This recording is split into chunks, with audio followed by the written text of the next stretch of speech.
Salut à toi, internaute passionné de voyage et de liberté. J'étais super motivé, j'y croyais à donf, mais je pensais pas que ça allait être un succès à ce point. Depuis ma dernière vidéo, vous êtes plus de 1300 personnes à être autant à donf que moi pour relancer la CB. Aujourd'hui, en France, il n'y a quasiment plus personne qui utilise cet outil. Ce serait formidable de construire une communauté autour de cet outil. Enfin, pas de construire, de reconstruire une communauté. Je m'explique. Même si on est équipé d'un smartphone avec toutes les applications du monde, il n'y a pas d'interaction immédiate, spontanée, directe entre les voyageurs, les nomades, les vanlifers. Enfin, appelez-les comme vous voulez. Il n'y a plus de convivialité. Il n'y a rien. Si on était tous équipés de CB, on pourrait tous communiquer sur les routes. Directement, instantanément, immédiatement. C'est super pratique, c'est pas cher et tout le monde peut l'utiliser. Et ça peut porter très très loin. Ah oui, il y a un truc tout bête aussi avec la CB. On récolte pas tes données personnelles, on te piste pas, on te géolocalise pas. C'est simple et efficace. Je voudrais remercier Président, enfin pas le Président, hein, Président, la marque de CB, parce que c'est eux qui m'ont fourni le McKinley et l'antenne.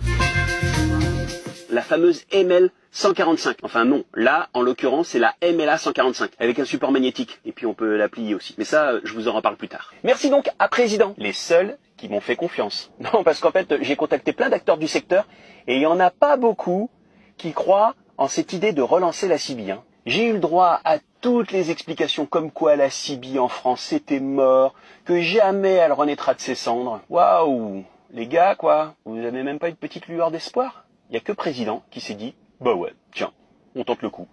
Allez go. Je voulais remercier aussi Dundee33, avec qui j'ai beaucoup échangé pour préparer cette vidéo et pour éviter de dire des conneries. Alors lui aussi, il est très motivé et très actif. Il a une page Facebook et un site sur Internet. Tout est dans le descriptif de cette vidéo. CB, ça veut dire Citizen Band. Si on traduit en français, ça fait Bande du citoyen. Déjà, rien que le nom me plaît, Bande du citoyen. Bien avant Internet et bien avant les smartphones, la CB c'était le premier réseau social jusqu'à la fin des années 90. Et bien avant le Minitel aussi, pour ceux qui ont connu le Minitel. Ce qu'on appelle la CB, c'est une bande de fréquence autour des 27 MHz. Pour info, elle va de 26 965 MHz jusqu'à 27 405 MHz. Ça te parle pas, moi non plus. Pour justement que ça soit simple d'utilisation, on a découpé cette bande de fréquence en 40 canaux. 99% des postes sont déjà pré-réglés. Alors, le canal 1, attends, je vais mettre le canal 1, c'est 26 965. Le canal 2, c'est 26 975. Le canal 3, c'est 26 985. Et c'est comme ça, jusqu'au canal 40, 27 405. En plus des canaux, il y a des modes de transmission. En gros, si vous êtes sur le canal 1, vous allez pouvoir choisir, en fonction du modèle de votre CB, AM, FM, USB, LSB. Les deux derniers, USB, LSB, c'est ce qu'on appelle la BLU, bande latérale unique, ou SSB, single. Ces modes de transmission vous permettent de communiquer loin, très très loin, bien plus que si vous étiez en AM ou en FM. Si la météo et les conditions atmosphériques le permettent, on peut communiquer à des centaines, voire des milliers de kilomètres. Si vous voulez juste communiquer sur les routes entre vanlifers, nomades, voitures, routiers, une CB AM, FM, c'est très bien. Pas en dessous, hein, pas qu'une AM. La CB, c'est très simple et tout le monde peut l'utiliser. Et contrairement aux idées reçues, il n'y a pas besoin d'autorisation ou de licence en France et en Europe. Et il n'y a pas de taxes non plus. Il y en a eu, effectivement, mais c'est terminé. Et c'est pour ça que c'est cool. Parce que c'est totalement libre. C'est le meilleur moyen pour débuter dans la radio. Et qui sait, si vous aimez cette manière de communiquer, vous pourrez aller vers l'infini et l'au-delà. Et rejoindre, pourquoi pas, un club. Vous pourrez passer votre diplôme de radio amateur, ce qui vous permettra l'ouverture à des fréquences et à des modes de transmission bien plus larges que celui de la CB. Pour pratiquer la CB, rien de plus simple, il faut un poste homologué, une bonne antenne, bien installer le tout, et le tour est joué. Voilà. Je n'ai pas d'autre explication. T'as pensé à chatouiller les algorithmes? Le like comme part ab? Un like, un commentaire, un partage, un abonnement, si tu ne l'as pas encore fait. Parmi les 40 canaux, il y en a un qu'il faut retenir tout particulièrement. Le canal 19 en AM. AM. AM. Longtemps, on l'a appelé celui des routiers. C'est un peu normal parce que pendant longtemps, ils étaient en majorité sur ce canal. Même les routiers, ils ont déserté la CB. C'est dingue ça quand même. Et puis, au fur et à mesure du temps, il est devenu celui des stations mobiles. À partir du moment où ça bouge et qu'il y a une CB, c'est une station mobile. Et si votre CB est dans une maison, c'est une station fixe. Parce que la maison, elle bouge pas. C'est le canal, lorsque vous êtes sur la route, sur lequel il faut toujours être branché. Tout le monde y est. Si vous parlez, on vous entend. Si quelqu'un parle, on l'entend. Attention, le 19, c'est un canal uniquement réservé pour prendre contact, échanger, partager des messages courts, brefs, rapides. Si vous voulez faire la causette, il faudra basculer sur un autre canal. Juste pour info, tous les pays n'utilisent pas le canal 19 comme un canal d'appel. Donc renseignez-vous si vous partez à l'étranger. Le canal 9, en théorie, est réservé. On l'appelle le canal d'urgence. Bon, en même temps, si vous devez prévenir la communauté d'un danger ou demander de l'aide, autant utiliser le canal 19. Oui, parce qu'en fait, tout le monde est sur le canal 19. Enfin, moi je dis ça. Je dis rien. Attention des stations pour un SCTX. Pour communiquer, on utilise un micro, qu'on appelle aussi le mic. Oui, il y a beaucoup d'anglicismes dans la CB. Pour parler, rien de plus simple. Vous appuyez sur la pédale PTT, Push to Talk. Tant que vous appuyez, on vous entend. Mais par contre, vous n'entendez plus vos interlocuteurs. C'est pour ça qu'il faut relâcher la pédale une fois que vous avez fini de parler. En règle générale, à la fin de votre phrase ou de votre monologue, vous finissez toujours par un terminé ou à toi. Il y en a qui disent Rogers, Rogers, c'est comme vous voulez. En fait, c'est très simple. Il faut que votre interlocuteur ait compris que vous avez terminé votre phrase et que c'est à lui de parler. Certaines CB, comme la mienne, au moment où je relâche la pédale, il y a un bip. Comme ça, au moins, la personne en face, elle sait que j'ai terminé de parler. Alors oui, en théorie, on n'a pas le droit d'utiliser le micro pendant qu'on conduit. Mais sur certains modèles, on peut installer des kits main libre. Ou un kit main libre. Pour ceux qui ne voyagent pas tout seuls, eh ben, il y a le passager ou la passagère qui peut gérer. Si vous voyez les papas 22, justement, la CB, elle sert à ça. Bah, faut le signaler, pour la sécurité de tous. Voilà. En CB, il y a un jargon. Le CBiste, il est très cul. QRZ, QRM, QRA, QRU. Quand on vous demande votre QRZ, par exemple, bah, c'est votre nom de CB.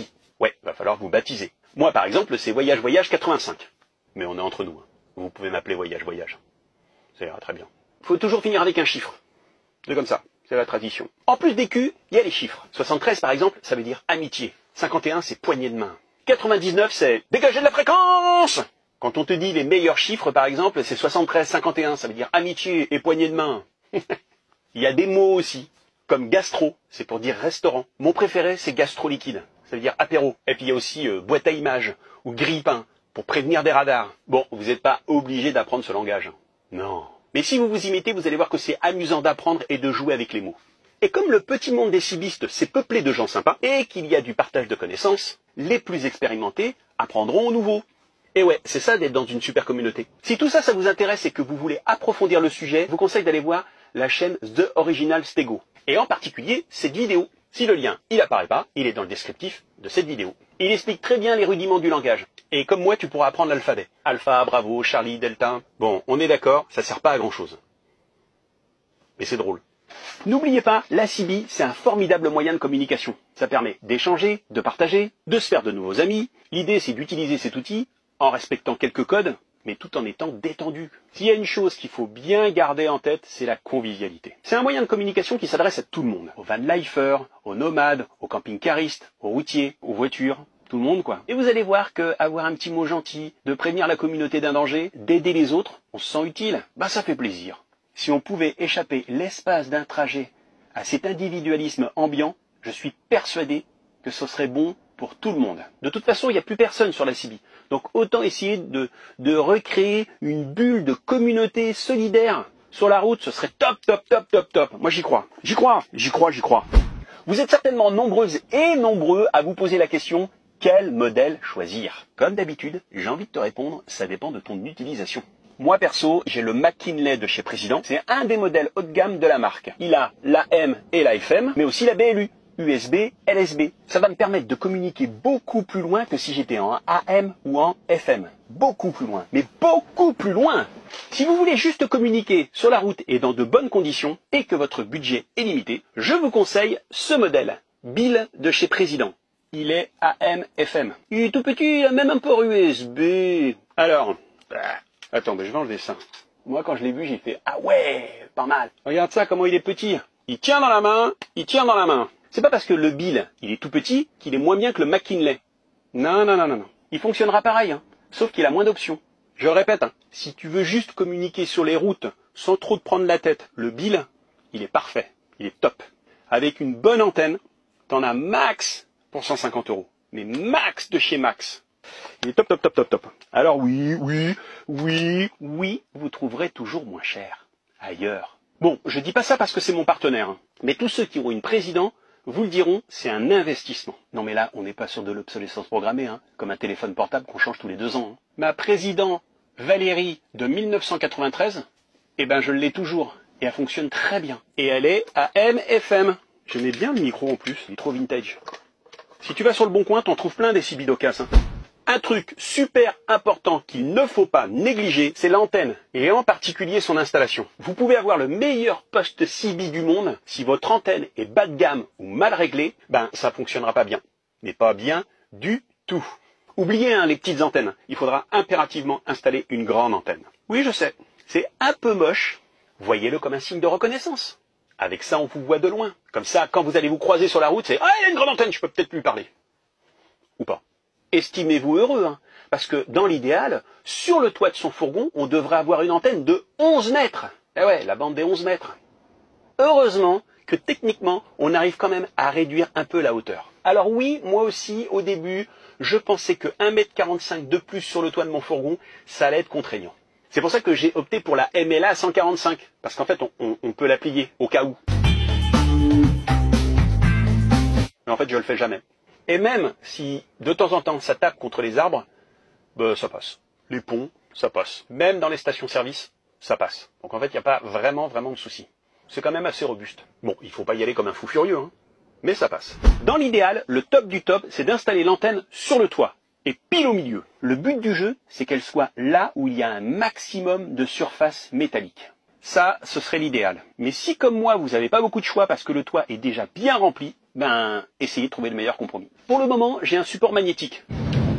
C'est pratique parce que quand tu sais pas exactement où tu vas mettre ton antenne, ben, ça te permet d'essayer un peu différentes places. Si tu as un camping-car intégral, forcément, t'as pas de surface métallique. Et ben, rien de plus simple. Tu prends une plaque d'alu de 50 cm sur 50 cm, tu mets ton antenne pile poil au milieu, et normalement, ça devrait faire l'affaire. Ça, c'est ce que mon copain Julien Wildspoon a fait sur son camping-car. Et ça fonctionne super bien. Alors attention, ne jamais couper le câble fourni avec l'antenne. Jamais, jamais, tu ne le fais jamais. Chez Président, ils m'ont dit, oulala, faut pas le faire. Couper, c'est jouer sur les performances de votre CB. Ok? Si vous avez trop de câbles, pas de boucle. Faites un 8. Sinon, ça joue sur les performances.